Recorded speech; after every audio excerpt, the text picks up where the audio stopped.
আপোনালোকে জানে যে আমি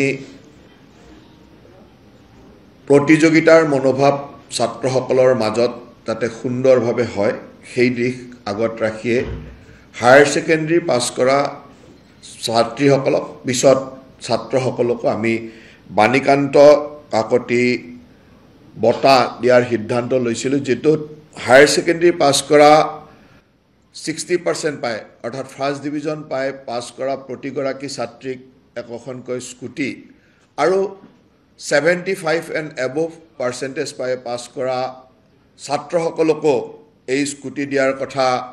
আমাৰ চৰকাৰে ঘোষণা কৰিছিল। আৰু সেই মৰ্মে আজি এই বছৰৰ হায়াৰ সেকেন্ডাৰী পাছ কৰা 40,735 গৰাকী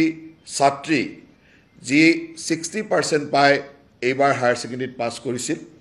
আৰু 7,938 গৰাকী ছাত্ৰ যোনে 75% বা তাৰ ওপৰত মাৰ্কছ পাই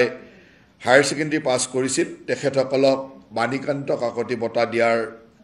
কাৰণে টোটেল 48,673 গৰাকী ছাত্ৰ ছাত্ৰীক এই বঁটা দিয়াৰ কাৰণে বা স্কুটি দিয়াৰ কাৰণে আজিৰ কেবিনেটে অনুমোদন দিয়ে। আৰু এই স্কুটি প্ৰদানৰ কাৰণে ৰাজ্য চৰকাৰে 345 কোটি 74,02,038 টকা টোটেল খৰচ হ'ব। তাৰমানে প্ৰায় 345 কোটি 75 লাখ টকা বয়েৰে এই ছাত্ৰ ছাত্ৰী 48,673 গৰাকী ছাত্ৰ ছাত্ৰীক স্কুটি প্ৰদান কৰা হ'ব আৰু এইটো আজিৰ কেবিনেটে অনুমোদন দিয়ে। 48,673 48,673 গাৰ্ল ষ্টুডেণ্ট হ'ল 40,735 এণ্ড বয় ষ্টুডেণ্ট হ'ল 7,938। আপোনালোকে জানে যে আমি প্ৰতিযোগিতাৰ মনোভাৱ ছাত্ৰসকলৰ মাজত যাতে সুন্দৰভাৱে হয় সেই দিশ আগত ৰাখিয়ে হায়াৰ সেকেন্ডাৰী পাছ কৰা ছাত্ৰীসকলক পিছত ছাত্ৰসকলকো আমি বাণীকান্ত কাকতি বঁটা দিয়াৰ সিদ্ধান্ত লৈছিলোঁ, যেটোত হায়াৰ সেকেন্ডাৰী পাছ কৰা 60% পায় অৰ্থাৎ ফাৰ্ষ্ট ডিভিজন পায় পাছ কৰা প্ৰতিগৰাকী ছাত্ৰীক একোখনকৈ স্কুটি আৰু 75 and above percentage পায় পাছ কৰা ছাত্ৰসকলকো এই স্কুটি দিয়াৰ কথা আমাৰ চৰকাৰে ঘোষণা কৰিছিল। আৰু সেই মৰ্মে